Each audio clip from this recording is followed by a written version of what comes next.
The dry cleaning press hisses under my hands like something alive. I've worked at Verona's for 6 years, long enough to know which customers tip well, which ones ask for their clothes back early, and which ones never pick them up at all. The abandoned items pile up in the back room like discarded versions of their former selves. Silk ties that once choked elegant necks, dresses that swished through parties, suits that absorbed cologne and sweat and secrets. I'm folding a cream cashmere coat when the bell above the door chimes. It's 9:47 p.m. We close at 10. I don't look up immediately. The fluorescent lights buzz overhead. I've asked Mario, the owner, to replace them for 2 months, and my hands work mechanically.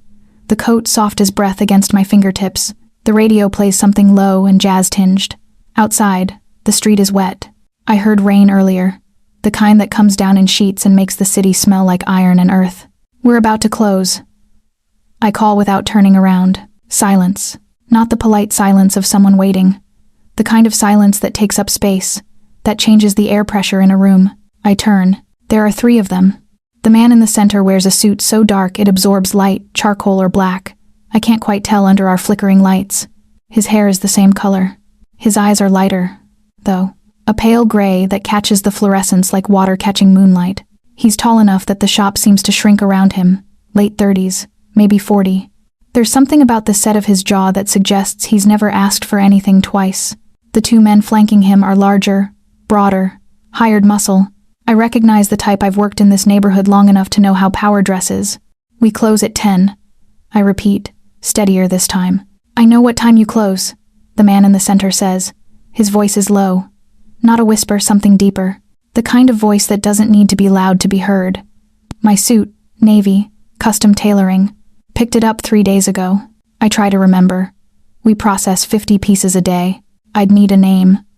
Dante Rossi. The name lands in the shop like a stone in still water. I don't know why I recognize it, not consciously, but my body knows tenses in the back of my neck, quickens my pulse in that primal way that means danger. Like an animal recognizing a predator before its mind has caught up. I don't let my face change. I'll check the system, I say, moving toward the computer terminal. Not necessary, Dante Rossi says. I'm here because my suit was damaged, stained. The cleaning left a mark. My stomach drops. 3 days ago. Navy suit. Custom tailoring. We have quality control standards. I start carefully. If there was an issue, Mr. Mario would have flagged it. Your quality control isn't in question, he interrupts. And I notice he hasn't moved. The 2 men haven't either. They're just standing there, perfectly still, perfectly patient, like statues waiting for orders. The stain was already in the fabric when it arrived. Old one. You simply failed to notice. Relief floods through me, and I try not to show it. Then there's nothing we can charge you for, I say. If the damage existed before I said you failed to notice. He steps forward finally, and I realize that's when my heart starts really racing. Not from fear, though fear is definitely part of it. Something else too. Something in the way he moves, economical, controlled, like every gesture is a choice he's made and committed to. That negligence cost me. I wore that suit to a meeting, made an impression I didn't intend. I'm sorry, I say, and I mean it. If you'd like to speak to Mr. Mario about compensation. Mr. Mario's in the back? No, he left an hour ago. He'll be here tomorrow at. Good. Dante Rossi walks past me toward the back room. Not roughly, just inevitable. Like a man walking through a door he owns. My instinct screams at me to stop him. But the 2 men are still by the counter, and I'm not stupid. I'm also not brave. I'm a 28-year-old woman who works in dry cleaning and reads romance novels on her lunch break and has never been in a real fight. The prudent thing to do is stand still and wait for whatever comes next. The prudent thing to do is survive. I hear him moving around back, hangers scraping, the sound of fabric being shifted. My chest is tight.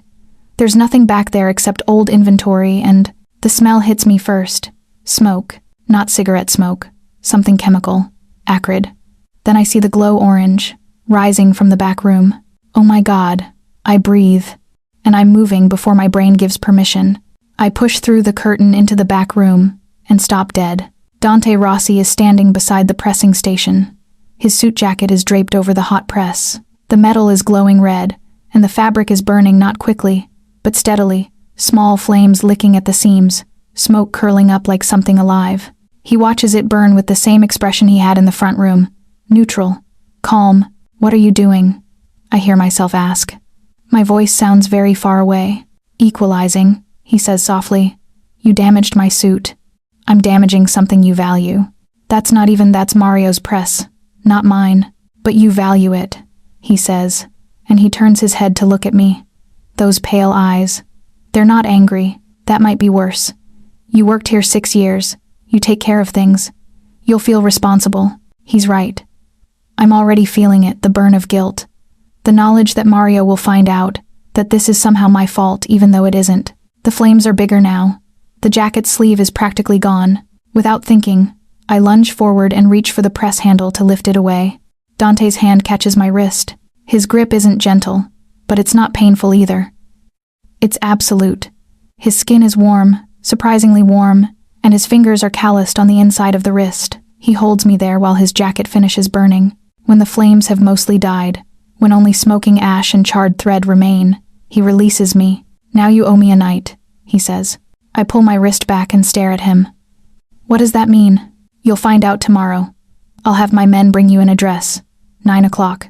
Wear something that doesn't look like you shop at thrift stores." "I'm not going anywhere with you," I say. And I'm surprised by how steady my voice is. Fear has somehow transformed into anger. "You destroyed property. That's a crime. I should call the police right now." Dante Rossi smiles.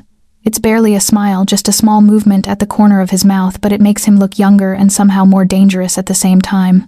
"The police," he repeats, amused. "Yes, you should absolutely do that. Call them. Tell them a man came in and burned something. Give them my name. See what happens next." I open my mouth. "Close it." He's already walking back toward the front of the shop. "Tomorrow night, Kara," he calls over his shoulder.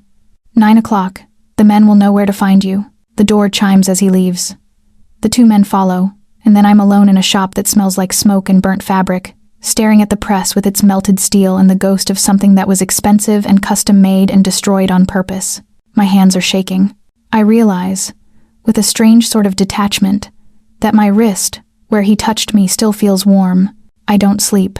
I lie in my apartment, a 1-bedroom in the East Side with radiator heat that's either scalding or non-existent, and stare at the ceiling while my brain does loops. At 3 a.m., I Google Dante Rossi. I immediately wish I hadn't. There are articles, not many. That's the thing that gets to me most. A man with an entire empire, apparently, but only scattered mentions in newspapers. A mention in a financial magazine about a development deal. A photo from a charity gala, where he appears in the background of a shot of someone else. References in legal documents about property disputes that he seems to have won. And underneath all of it, a sense that people don't write about him directly because they're afraid, or because he prefers it that way. The only clear thing, he's dangerous. At 6 a.m., my phone buzzes with a text from an unknown number. "Tonight, 9 p.m., the Pearl on Riverside. Your car will arrive at 8:30. It's not a question. I should call the police. I know this. Some rational part of my brain keeps saying it like a mantra. Call the police. Call the police. This is kidnapping. This is a threat. Call the police." But I don't. And I'm not going to pretend I don't know why. The truth is, something happened to me when he walked into that shop. Something primal shifted. It's like the moment when you're watching a horror movie and the character does something stupid, walks toward the sound, opens the door, goes into the basement, and you hate them for it, but you also understand it. Understand the pull. I spend the day feeling numb. I call Mario and tell him about the fire. His face goes pale, and he checks the press, and for a moment I think he's going to call the police himself. But then I tell him the man's name, and I watch it register.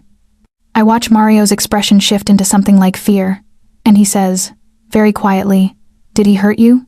"No." "Then we don't call the police," Mario says. "We pretend this didn't happen." "It's $100,000 press," I say. "It's $100,000 press?" He agrees. "And we still don't call the police. That man, if you ever see him again, you smile and you don't make trouble. Understand?" I understand. Mario's warning confirms what I found online. Dante Rossi is the kind of problem you don't report. He's the kind of problem you survive. At 8:15, a car arrives outside my building. It's a black sedan, the kind that blends into any city street. The driver is young, dark-haired, and speaks in monosyllables. He doesn't tell me where we're going. The Pearl, I assume, though he doesn't confirm it. I'm wearing a black dress that I bought 3 years ago for my cousin's wedding and have never worn since. It's elegant in a way I don't normally feel fitted at the waist, long enough to be sophisticated, expensive enough to look like it cost more than I make in a week. I paired it with heels I stole from a lost and found pile at the cleaners, the kind of shoes women wear when they're making important decisions. The drive takes 15 minutes. When the car pulls up, I see the Pearl rising in front of me, all glass and cream-colored marble, the kind of restaurant where reservations are made months in advance and the women's bathroom probably has gold fixtures. The driver opens my door. He's waiting in the private room, 4th floor. I step out on shaking legs. The lobby is cooler than outside, hushed. A man in a tuxedo greets me by name, not the name I gave, my actual name, and somehow that's more unsettling than if he'd treated me like a stranger. It means they looked me up. They know who I am. The elevator glides upward without any sensation of movement. I watch the floor numbers light up. 4 comes, and the doors open. Dante Rossi is waiting in a hallway that overlooks the city. The walls are cream, the lighting warm and golden. He's wearing another suit, this one charcoal gray, and his hair is still damp from a shower. He looks less like a predator right now, and more like something else. Something human, maybe. Or a very good simulation of humanity. You came, he says. I didn't have much choice. Everyone has choices. He moves forward and offers me his arm. You chose to come anyway. I don't take his arm. I follow him into the private room instead. It's intimate, a round table set for 2, candles burning low, the city spreading out beyond floor-to-ceiling windows like something you could touch. The table is laden with food I didn't order. Oysters, scallops, a rare steak that's been cut into pieces as if someone knew I wouldn't want to saw through it myself. Sit, Dante says. I sit across from him. For a moment, neither of us speaks. He just watches me, and I'm intensely aware of how much space there is between us and how little it suddenly feels. You're angry, he says finally. You burned your own suit in my workplace, I say. You threatened me. You destroyed property. I'm not angry. I'm terrified. But you came anyway, he repeats. I came because I'm also stupid, apparently. A real smile this time. Just barely. No. You came because you recognized something. I saw it in your eyes. The moment you understood what I was, what kind of danger I represent, there was no fear after that. Just interest. I'm not interested in you, I say, which is a lie. My body is very interested in him. My pulse is interested. The way my breath catches when he leans forward slightly is interested. Not yet, Dante says. But you will be. He reaches across the table, and I have a moment to pull away. I don't. His fingers find my wrist, the same wrist he held in the burning room, and his thumb presses gently against the inside. Your pulse is racing, he observes softly. You're a criminal, I say. You can't expect me to be calm. I don't expect anything from you, he says. That's the fascinating part. I gave you an order, and you came. Now I'm going to feed you, and we're going to talk. And by the end of the night, you're going to understand why I did what I did in that shop. Why did you? I ask. He releases my wrist and sits back. Because someone important to me was insulted. Because that insult happened while wearing my suit. Because I needed to remind certain people that negligence has costs. And because... He pauses. I wanted to see you. You didn't know me. No, he agrees. But I saw you through the window a month ago. And I've been looking for an excuse to meet you ever since. I feel something shift inside my chest. This is the moment where I should leave. This is the moment where I should be afraid of a man who orchestrates meetings and admits to stalking. But instead, I reach for a glass of water and drink it, buying time while my heart does impossible things. Eat, Dante says, and there's something almost gentle in it. Then I'll explain what happens next. What does happen next? I ask. That depends on what you agree to tonight, he says. You've seen something you shouldn't have. You've been marked by association with me. From this moment forward, certain people are going to wonder if you're leverage, if you're something they can use. I won't allow that. So, you either disappear entirely, leave the city, change your name, become someone else, or you accept my protection. And what does protection cost? He smiles that almost smile again. Everything, he says. But not the way you're afraid of. 3 weeks pass before I see him again. 3 weeks of showing up at work like nothing changed. Like I didn't have dinner with a Mafia boss. Like I didn't listen to him explain, in that low voice, why the dry cleaning shop had to close for renovations. Like I didn't watch him move with a certainty that suggested he didn't believe in coincidence or bad luck, only plans and outcomes. The shop never reopens. Mario calls one Monday morning and tells me he's sold it.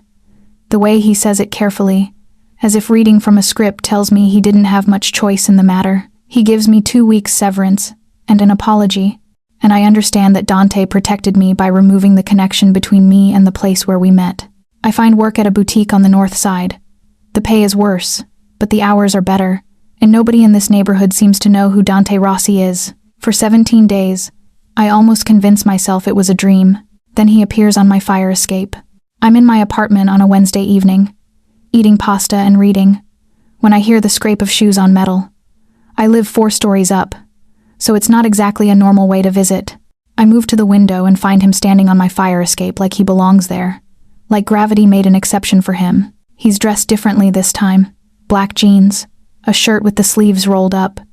He looks almost human, almost safe, which might be the most dangerous he's ever looked. I open the window. "That's not a normal greeting," he says.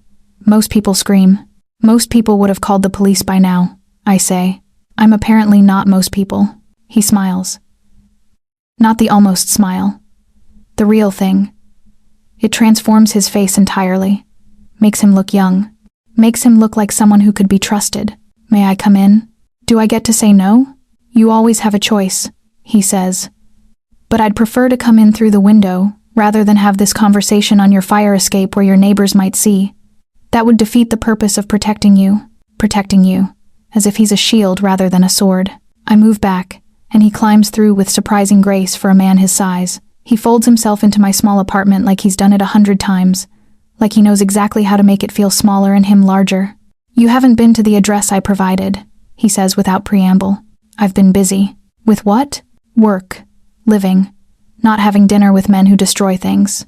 "I haven't destroyed anything since."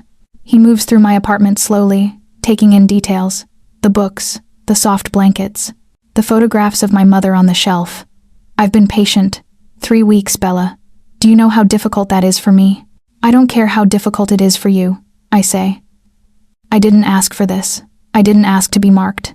I didn't ask to have to disappear from my job and my life." "You didn't have to disappear," he interrupts. "You chose to. You're hiding here like I'll find you and drag you somewhere against your will. The truth is more complicated than that. Enlighten me," I say. He stops by my bookshelf and pulls out a worn copy of Wuthering Heights. "You read Bronte," he observes. "That's not enlightening. That's you reading my books. You read about darkness," he says, turning to me. "About men who are dangerous and broken, and the women who love them anyway. It's romantic, the way she writes it. Raw and destructive and inevitable. But the real versions are messier. The real versions require choices." "I'm not in a romance novel," I say. "Aren't you?" He places the book back carefully. "You could have called the police. You could have left the city. Instead, you came to dinner. You listened. You didn't scream when I appeared on your fire escape. You're still talking to me right now. Those are choices, and you're making them over and over." "Because I'm scared," I say. "No." He walks toward me, and I don't move. I should move, but I don't. "You're scared because you're drawn to something. You recognize something in me that calls to something in you. That's the real danger here. Not what I might do to you, but what you might let me do." He stops in front of me. Close enough that I can smell his cologne, something dark and expensive, something that clings to memory. "I have a safe house," he says quietly. "Somewhere nobody can touch you, somewhere you'll be protected while certain complications resolve themselves. I'm offering you that. Not because I'm good, not because I deserve it, but because 3 weeks ago, someone walked into my business and reported that a woman in a dry cleaning shop was interesting, that she was smart and independent and didn't flinch from difficult truths, and I decided I wanted to know you." "You decide a lot of things for other people," I say. "I do," he admits. "It's a flaw, but I'm asking now, not telling, asking. Will you come with me?" My phone buzzes in my pocket. A text from an unknown number, capstone in second, midnight. "He's yours if you want him." I pull it out and show him. Dante's expression doesn't change, but I feel him shift, not away from me, closer. "You've been contacted," he says, and it's not a question. Someone offering me something? The Cesare family. His voice has changed, gone quiet in a different way. They've found out about you. They think you're leverage. They want to use you as a bargaining chip or an assassination vector. This was always a possibility, but I thought I had more time. What happens if I go to this address? You disappear, he says simply. They use you, and then they eliminate you. Or they use you, and I spend the next 5 years getting you back. And if I come with you, then it becomes a declaration of war, he says. Taking you now means everyone will know you're mine. It means every rival family, every cop with a conscience, every person who wants me dead will know exactly where to apply pressure. It's not safe. It's far more dangerous than anything else. He reaches out and takes my hand. His grip is gentle this time, a question rather than a command. So I'm asking again, will you come? I think about the address I've been avoiding, the safe house, the life of looking over my shoulder, the war that's apparently coming regardless. If I do this, I say, I want to understand it. I want to know what you are, what this is. No more secrets. Some secrets keep you alive, Dante says. Then I want the other kind. The kind that matter. He pulls me closer, and for a moment, I think he's going to kiss me. Instead, he rests his forehead against mine, and I feel him breathe. It's more intimate than a kiss. It's vulnerability. It's a choice. Okay, he whispers. I'll tell you everything, but not tonight. Tonight, we run. Dante's point of view. The safe house is an hour outside the city, nestled in the kind of forest that makes you believe the world ends at the tree line. Dante drives while she sleeps in the passenger seat, her head turned toward the window, her chest rising and falling steadily. He memorizes her like this. Unguarded. Real. The information came in at 11:47 p.m. Cesare family made their move, just as predicted. But the timeline was shorter than expected. Someone in his organization leaked that someone is about to become a problem that requires solving. His phone buzzes. A text from Luca, his second in command. 3 men in custody. One of them has a wife and children. What are your orders? Dante doesn't respond immediately. He looks at the woman sleeping beside him. Adriana, her name is. Though he's known it for 3 weeks without ever using it, and considers the weight of the life he's offering her. His father ran this organization with blood and fear. Dante has tried to be different, smarter, more calculating, less likely to destroy men for entertainment. But the rules of power don't change. Weakness is always punished. Betrayal always costs. The safe house emerges from the darkness like something from a dream. Glass and stone, all clean lines and careful architecture. Inside, there are people waiting. Security, supplies, weapons hidden in walls and floors. He carries her inside. She doesn't wake. The bedroom is on the top floor, windows on 2 sides, exits leading to a panic room and a secondary staircase. He places her carefully on the bed and covers her with a duvet that probably costs more than her monthly rent. His phone buzzes again. Another message from Luca. The man with the family is talking. He claims the leak came from inside your circle. He claims someone close to you made the sale. Who? He won't say. But Dante. The wife is already dead. Cesare moved fast. You know what that means. It means leverage. Cesare is eliminating the leverage by eliminating the family. It means Dante's organization has been penetrated more deeply than he realized. He leaves the bedroom and descends to the study. 3 monitors line the wall, each showing different feeds from the main house in the city. Security cameras, street views, criminal databases. He pulls up the text thread with his inner circle. 17 people have access to his schedule. 17 people knew he was interested in a woman in a dry cleaning shop. 17 people knew the Cesare family would find out eventually. One of them sold that information. Dante picks up the encrypted phone and calls Luca. The man with the family, Dante says. I want to speak to him. A pause. You're sure? Immediately. Video call. I want to look him in the eye when he lies to me. The feed connects 30 seconds later. A man in a chair, early 50s, face bruised.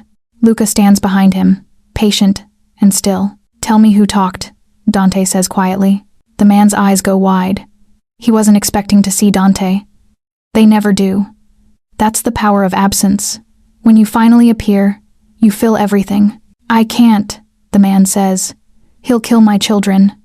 What's left of them anyway? Cesare already took. Who? Marcus. the man says, voice breaking. Your accountant. He approached me 2 weeks ago. Said he'd been skimming for years, wanted to move money offshore.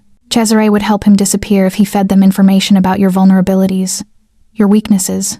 The woman in the shop was supposed to be leverage, but she was also supposed to be a test. A test of what? Of your loyalty, the man says. Cesare wanted to see if you'd risk your organization for a single woman. If you're compromised. Dante ends the call. He sits in the darkness of the study and allows himself a moment of rage. It comes and goes, clean and surgical. Marcus, his accountant for 8 years, a man Dante had protected when his first husband left him. A man he'd trusted. His phone rings. Unknown number. You've made an enemy today, Dante, a voice says. Cesare himself. The woman changes everything. I can have her killed before dawn. You could try, Dante says. I could succeed. Is she worth it? Your operation? Your men? Your freedom? Is she worth burning down everything you've built? Dante looks toward the ceiling, toward the bedroom where Adriana sleeps. No, Dante says. She's not worth that. He hangs up. Adriana's point of view. I wake in a bed that isn't mine, in a house that isn't mine, with the sick realization that I've made a terrible mistake. The windows are still dark, but there's a glow that suggests dawn is coming. I'm wearing the same dress from yesterday. My shoes are abandoned beside the bed. My phone is missing. I find Dante in a study downstairs. He's sitting in the dark, a glass of amber liquid beside him, staring at nothing. Morning, I say. He doesn't react, doesn't turn toward me, just raises the glass and drinks. Are you going to tell me what happened? I ask. Someone I trusted betrayed me, he says finally. Someone inside my organization. They fed information to the Cesare family about you. About us. The plan was to use you as leverage, prove that I'd become weak enough to be taken down. I sit down across from him. What happens now? Now I fix it, he says. How? He finally looks at me, and his eyes are empty. Completely empty. It's like looking at a stranger. I remove the threat, he says. Permanently. People? I ask. People, he confirms. I feel something cold move through my chest. This is the moment where I finally understand what he is. Not the theoretical version, the actual version. A man who solves problems with violence. The man who betrayed me has a family, Dante says, as if reading my thoughts. Children. The Cesare family killed his wife to prevent him from changing his story. That's what dealing with these people looks like. That's what your presence in my life has cost. I didn't ask to be here, I say, and I hate how small my voice sounds. No, he agrees. But you came anyway. And now people are dead. He stands and moves to the window. The sun is rising outside, bleeding red across the forest. I can send you away, he says. I can give you money, a new name, a passport. You can disappear, and I can make sure nobody ever finds you. That's still an option. Is it? I ask. Or will the Cesare family find me eventually? Probably, he admits. But if I'm not in your life, you're less valuable as a bargaining chip. They might let you live. I stand and move to him. He doesn't turn around. I place my hand on his back, feel the tension there, the careful control. What happens if I stay? I ask. Then you become part of this, he says. You become part of the cost. And when I have to do things like what I'm about to do, eliminate threats, interrogate traitors, make decisions that destroy people, you'll know about it. You'll understand what I am. I already do, I say. I understood in the shop when you burned your suit. You're a man who solves problems with control and violence. I came anyway. That hasn't changed. He turns to face me finally, and there's something like pain in his expression. People are going to die today because of you, he says. People are going to die today because of your world, I correct. Because you made the choice to bring me into it. Now I'm making the choice to stay. That's on both of us. He reaches out and pulls me close. His arms wrap around me, and I feel him shake just slightly. Just enough to know that the emptiness in his eyes isn't real. It's armor. You should hate me, he whispers into my hair. Probably. I agree, but I don't. Not yet. The safe house becomes a strange kind of prison. Not because there are locks or guards preventing me from leaving, but because stepping outside means being visible. Dante has me wear dark clothes, keep away from windows during the day, maintain silence after nightfall. It's protection designed to erase me, to make me a ghost in my own life. Meals appear without explanation. Fresh clothes in my size appear in the closet. Everything I could want except freedom, except information, except answers. Dante's presence is sporadic. He leaves for hours at a time, sometimes an entire day, and returns quiet, often bloody in ways he tries to hide by changing clothes before I see him. I don't ask where he goes. I'm not sure I want to know. But there's something else happening too.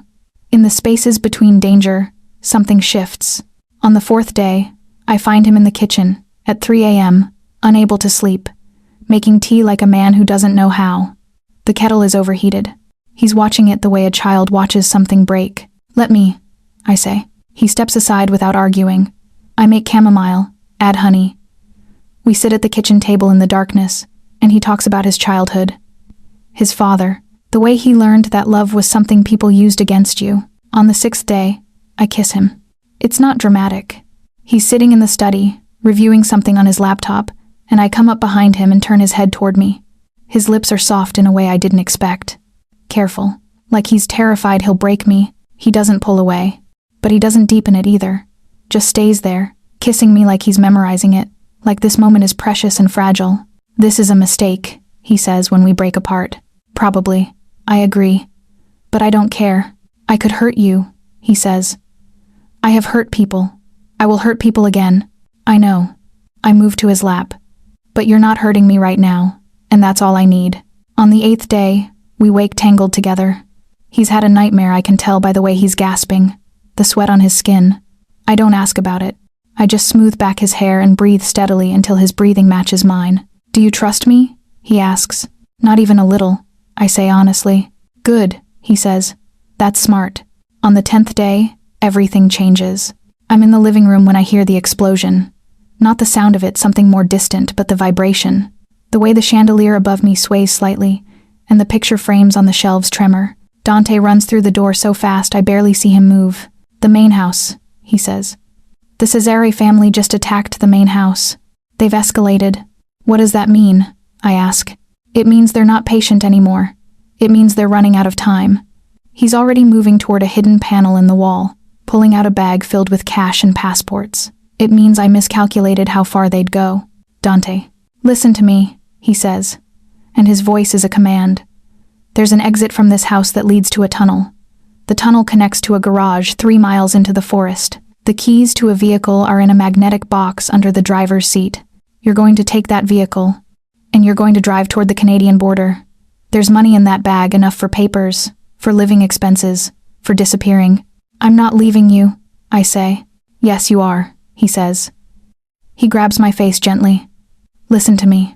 This is not romance. This is not a choice. You're leaving now, and you're not looking back, and you're going to build a life that doesn't include me, because I can't protect you if you're here, and I can't fight Cesare if I'm worried about you." My phone buzzes. A text from an unknown number. "Safe house has been located. 4 minutes to impact." 4 minutes. "I won't abandon you," I say. "You're not abandoning me. You're saving yourself. That's what I need from you. That's how you help me." He kisses me hard, desperate. Then he's pushing me toward a bookshelf that slides open to reveal a staircase descending into darkness. "Go," he says. "Run. Survive. That's all I'm asking." "What about you?" I ask. "I'll handle it," he says. "I'll handle it, and if I survive, I'll find you. But you have to leave now." The walls shake. Dust falls from the ceiling. He's moving me down the stairs, and I'm fighting the urge to turn back. Everything inside me is screaming to stay, to fight, to be the person he's already making me into. But I run. The garage is real. The vehicle is real. The money is real. I drive through the night and half the next day, my hands shaking on the wheel, my mind replaying the moment he pushed me away.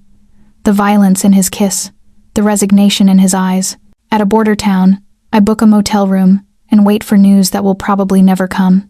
The internet gives me fragments, local news reporting an explosion at an estate outside the city. No deaths reported, but multiple injuries. Police investigating organized crime connections. The Cesare family has gone quiet. Either they succeeded or they didn't, and nobody's saying which.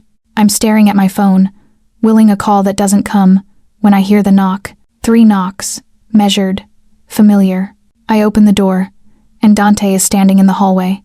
He's wearing stolen clothes. There's a long gash on his arm that's been wrapped badly. His face is drawn in a way that suggests he hasn't slept in 36 hours. You didn't run, I say. I ran, he says hoarsely. I came this far, and I remembered what you said, about all of us making choices. So I chose this one. I chose you. He walks inside, and I realize he's limping. Let me help you, I say. You can't help with what's wrong, he says. But you can stay while I heal it. I clean his wounds. The arm required stitches. I don't have the materials, but I bind it carefully, and he doesn't flinch. The gash on his ribs is deeper. I find a first aid kit in the bathroom and work carefully. The attack failed, he tells me while I work. I had enough warning to move most of my people. Cesare lost 2 of his best soldiers in the blast. He's hurt, but he's not dead. That's the dangerous part. He's desperate now, and desperate men are unpredictable. What does that mean for us? I ask. It means we can't stay here, he says. It means we have to keep moving, keep disappearing, until either he gives up or he's taken down. How long will that take? I don't know, he says. I've never done this before. I've never run from a fight. I finish wrapping his ribs and step back. He looks at me with something like gratitude. You should hate me, he says. It's becoming a refrain. I might, I say. Eventually. But right now, I just want to know if you're going to survive. Yes, he says. I'm going to survive. And I'm going to rebuild. And when I do, I'm going to end this with Cesare permanently. But first, we have to live through the next phase. He stands, moving carefully. I steady him, and he wraps his good arm around me. I never meant for this, he says quietly. I saw you through a window and I wanted to know you. I didn't think about what knowing me would cost you. That's where I failed. You succeeded, I tell him. You protected me. You kept me alive. You brought me here. That's not failure. That's just life. Real life. The kind that's messy and dangerous and doesn't follow script. He rests his forehead against mine. And for a moment we're back in the Pearl. And nothing has happened yet. And the world feels small enough to contain. I love you, he says. I know it's fast. And I know it's complicated. And I know I have no right. I kiss him to stop the apology. This time, there's nothing careful about it. He pulls me against him, and I feel every injury he's hiding, and I don't care. His hands thread through my hair. His mouth is desperate and soft and angry all at once. Don't leave, I say against his mouth. Never again, he says. I promise. It's a promise he probably can't keep. But in this moment, in this stolen motel room, it's enough. 2 months pass. We move constantly. Different cities, different identities, different rooms that all smell like industrial cleaning products and desperation. Dante heals. Slowly. The gash on his ribs becomes a scar that I trace sometimes when he's sleeping. A physical reminder of how close he came to not existing. We talk during those days. Really talk. He tells me about his organization, the men he's lost, the decisions that keep him awake. I tell him about my mother, who I haven't called in 3 months and who probably thinks I'm dead. I tell him about the life I'm leaving behind, the one that felt safe, but was really just small. I could get you out, he says one night. You could testify. Go into witness protection. Start over completely. I could, I agree. But I don't want to. You should. I know what I should do, I say. I'm choosing not to. We fall into something resembling domesticity. He's still dangerous. I can see it in the way he watches people in restaurants. The way his hand hovers near his jacket in crowded spaces, but he's also tender. He watches me sleep. He memorizes the way I take my coffee. He holds my hand like it's the most precious thing he owns. But there's always an undercurrent of urgency. Phone calls he takes in other rooms, encrypted messages. Attention that suggests the clock is counting down. The betrayal comes from inside his organization. I find out when Dante comes back to our hotel room, and the anger is radiating off him like heat. He slams the door, and I flinch without meaning to. Luca's gone, he says. My second. My right hand. He's been running his own operation alongside mine for months, skimming money, making side deals, building an alternate power structure. How did you find out? I ask carefully.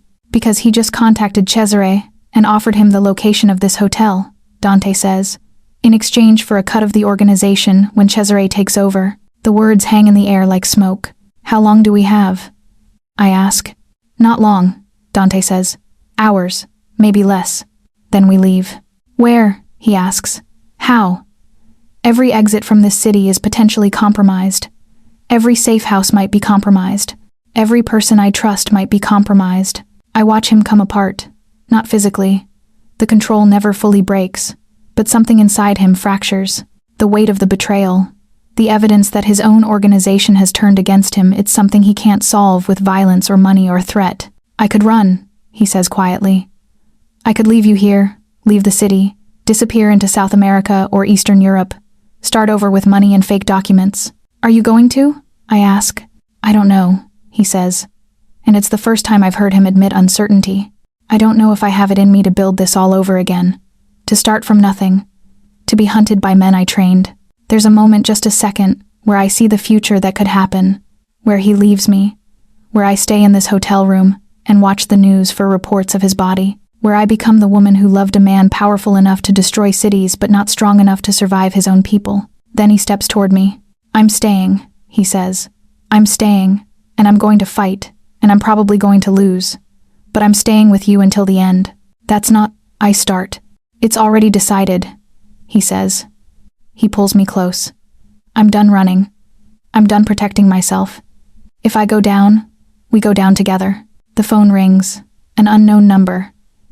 He answers it, and I watch his face change. I understand, he says, his voice carefully neutral. I'll be there. He hangs up. That was Luca, he says. He wants to meet. He wants to give me a chance to come back into the fold, under his leadership. He's offering me a choice. Join him, or watch him dismantle everything I've built. It's a trap, I say. Obviously, Dante says. But if I don't go, he knows where we are. At least if I go, I buy us time. To do what? I ask. You said you're done running. I'm done running from it, he says. But I can still fight. And if I can't win, at least I can make sure he loses. He starts moving, pulling on the leather jacket that's become as familiar as his skin. I grab his arm. Don't leave me, I say. I won't, he promises. I'll come back, and we'll figure out the rest. Trust me. But I don't trust him. Not to come back. Not to survive. I trust him to be willing to die for this. And that's not the same thing. He kisses my forehead. I love you, he says. I need you to know that. Whatever happens next, that's true. Then he's gone, and I'm alone in a hotel room with nothing but my fear and the terrible certainty that he's walking into death. He doesn't come back that night, or the next morning. By afternoon, I'm checking every news channel, every police report, searching for any sign. Dante Rossi dead. Dante Rossi arrested. Dante Rossi missing. Nothing. The city is silent on the subject, which is somehow worse. The text arrives at 6 p.m. Come to the following address alone. Bring nothing. He's asking for you. My first instinct is to run. My second instinct is to comply. Both are motivated by the same desire, to know if he's still alive. The address is a warehouse in the industrial district. The kind of place where bodies get disposed of, where crimes happen that nobody sees. My hands shake as I drive. My mouth is dry. The warehouse is empty. No guards at the entrance, which is immediately suspicious. I move carefully, tracing the darkness, following the only light source, a single bulb hanging from the ceiling of what appears to be an office space. I find him on a chair. He's alive. That's the first thing I register. His chest is rising and falling. His eyes are open. Then I see the rest. The blood on his shirt, the way his left arm hangs at an unnatural angle, the bruises blooming across his face like flowers. Dante. I breathe. Don't move, Luca's voice says. And I realize there's another person in the room. Luca emerges from the shadows, a gun held casually at his side. Good. You came. That's unexpected. Dante said you wouldn't. He said you'd run, and I told him he was wrong about you. I look at Dante, trying to assess the damage. Run, Dante says. His voice is hoarse, damaged. Get out of here. I don't think so, Luca says. He takes a step closer to me. She's pretty. Is she why you've gone soft? Is she why you're losing control of everything? She's the only thing worth keeping control of, Dante says, and his voice is suddenly stronger, dangerous again. You want to end this? You want to take over? Fine. Take the organization. I don't care anymore. That's a lie, Luca says. You've spent your entire life building it. You won't let me have it. Then kill me, Dante says. Kill me, and you'll have it, and you can let her go. and nobody else has to die. I'm not letting her go, Luca says. She's insurance. She's leverage. Dante moves. It's fast enough that Luca almost gets the shot off. Almost. But Dante's body is no longer where Luca is pointing, and the bullet goes wide, and Dante's hands are on Luca's gun, and I'm watching a man I love commit violence with an economy that speaks of years of practice. They struggle. Luca is bigger, but Dante is desperate in a way bigger doesn't matter. The gun goes off again, and I feel the bullet pass close enough to make the air move. Dante's head slams into Luca's nose, and I hear something crack. A rib, maybe. Or Luca's will. Luca is down. Dante standing over him, breathing hard. Did you think I'd let you take her? Dante asks, his voice a whisper. Did you think I'd let you threaten the only good thing I've ever had? He raises his fist, and I see him ready to destroy Luca completely. Don't, I say. Dante stops. If you do this, I say, if you kill him in cold blood while he's on the ground, that's a line you don't come back from. And I can't watch that. I can't love a man who does that. Dante looks at his fist. At Luca, bleeding and beaten beneath him. At me. I love you too much to ask you to become a killer, I say. Even if it means he wins. Even if it means we have to run again. For a long moment, Dante doesn't move. I can see him battling something inside himself. The need to destroy. The need to protect. The need to survive, warring against the need to be someone I can still love. He lowers his fist. Get up, he says to Luca. Get out of the city. Get out of the country. I see you again, and I won't hesitate. Luca leaves, bleeding and broken. Dante stands in the center of the warehouse, shaking with something that might be rage, or might be the beginning of breaking down completely. I move to him. Let me help, I say. He falls apart. Not violently, not dramatically. He just collapses, and I catch him, and he's crying in a way I've never seen before. All the control gone, all the armor stripped away. I can't do this anymore, he says. I can't keep fighting. I can't keep surviving. I'm so tired. I hold him. I don't have words that matter, so I just hold him until the shaking stops. I love you, I say eventually. The man you are now, not the one you're trying to be, not the one you're trying to prevent yourself from becoming. You. We hide for 3 days in a cabin that's so far into the woods that civilization feels like a rumor. I clean his wounds properly. The arm is broken not badly, but badly enough. A rib is cracked. There's a cut on his forehead that needed stitches but didn't get them. I work carefully, methodically, like I'm putting together something fragile. What happens now? I ask on the second day. I don't know, Dante says. Luca's gone. That means he's either forming his own organization or he's going back to Cesare. Either way, I've lost my closest people. My organization is fractured. The money's still safe. I've always kept the important money hidden, but the empire is collapsing. Do you care? I ask. He considers this. Less than I thought I would. That surprises me. What do you want? I ask. Honestly, not what you think you should want. What do you actually want? This, he says. He gestures at the cabin, at us. Quiet. Safety. You. I want to wake up without calculating threats. I want to not have blood on my hands. I want. He trails off. What? I want to be boring, he says. I want a life so normal nobody writes about it. I want to be the kind of man who fixes things with words instead of violence. Is that possible? I don't know, I tell him, but we could try. We could disappear, use the money. Find a country that doesn't know who you are. They'll always know, he says. Cesare, his family, my enemies, they'll always be looking. Then let them look, I say. Let them look in 100 cities while we're somewhere quiet, building something that doesn't require blood. On the third night, we make love. It's not passionate. It's not romantic in the cinematic way.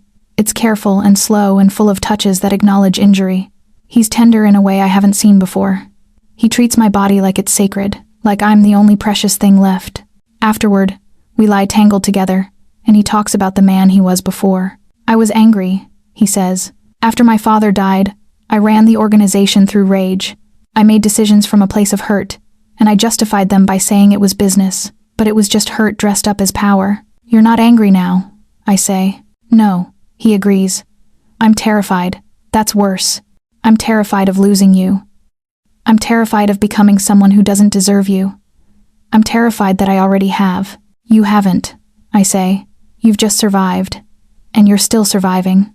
What if I can't? He asks. What if the world doesn't let me be the man I'm trying to become? Then we'll handle it together, I say. We'll figure it out as it comes. On the fourth morning, men arrive at the cabin. 3 of them. Not Cesare's, not Luca's. They wear the kind of clothes that suggest police, and they carry themselves like authority. Dante doesn't run. When they knock, he answers the door calmly. Dante Rossi? The lead man says. Yes, Dante says. I'm Detective Morrison. We've been investigating your organization for the past 4 years. We have testimony from multiple sources, including your former second-in-command, Luca Mendez, who's willing to testify in exchange for immunity. We're here to inform you of your rights and to take you into custody. I watch Dante's face go very still. Am I under arrest? He asks. Yes, Morrison says. For racketeering, money laundering, and assault. There are additional charges pending. Dante nods. He looks back at me. I need to say goodbye, he says. You can say goodbye at the station, Morrison says. Then I'm saying it here, Dante says. He walks back to me. I love you. I want you to know that. Whatever happens next, you didn't cause this. You didn't make me become this man. You just met me at the end and tried to save me. Thank you for that. Don't, I say. Don't say it like you're not coming back. I don't know if I am, he says. But I need you to move on if I don't. I need you to build the life I couldn't. I need you to forget me eventually. I won't. I promise. He kisses me.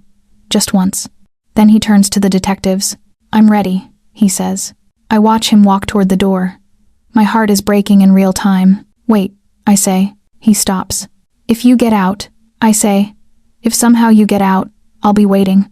I'll be somewhere, and I'll be waiting for you. That's not sacrifice. That's just what I choose. He nods, and then he's gone. 6 months pass. The trial is public and brutal. Every detail of Dante's organization is aired. Every crime, every betrayal, every choice he made is dissected by lawyers and judges and media. I watch from the gallery as much as I can. He tries not to look at me, but he does.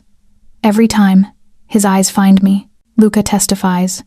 He looks smaller on the stand than he did in the warehouse, diminished by the weight of his own betrayal. Dante's defense is simple. He's guilty. He doesn't fight the charges.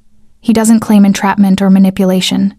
He simply admits what he is and accepts the consequences. The judge seems almost disappointed. She sentences him to 15 years with the possibility of parole after 10. As he's led away, he looks at me one final time. The expression on his face is something like relief. I wait for him anyway. I get a job in a coffee shop 2 blocks from the prison. I live in an apartment I can afford. I read books and go to therapy, and slowly build a life that doesn't revolve around him. But I don't move on. Every year on the anniversary of the night he was arrested, I send him a letter. Every letter contains the same message. I'm still here. I'm still waiting. 8 years pass. I'm 36 years old when the envelope arrives. Official letterhead, parole board approval, a date for his release. I don't know if he'll come find me. I don't know if he'll decide that the love we had was a phase, an escape, something that doesn't translate to real life. But I go to the address they release him from. I stand outside the building, holding a single flower, terrified. He walks out at 11 a.m. on a Tuesday. He's older. There's gray in his hair. The lines of his face are deeper, but his eyes are the same pale gray, catching the light like water. He sees me. He crosses the distance between us without hurrying, like he's savoring every step of this moment. You waited, he says. I promised, I say. People change, he says. 8 years is a long time. You could have found someone else, someone better. I could have. I agree. I didn't. He reaches out and cups my face like he's testing whether I'm real. I can't offer you much, he says. A criminal record, probation restrictions, a man who spent 8 years thinking about the mistakes he made. But I can offer you honesty. I can offer you someone who will spend the rest of his life trying to be better. Someone who will never take you for granted again. That's more than enough, I say. He kisses me, and it tastes like redemption, like second chances, like the possibility that broken things can be repaired. We don't know what comes next. There's no guarantee of happiness. There's no promise that the past won't catch up, but we know we're choosing this, both of us. Again, the story doesn't end with him burning a suit and me owing him a night.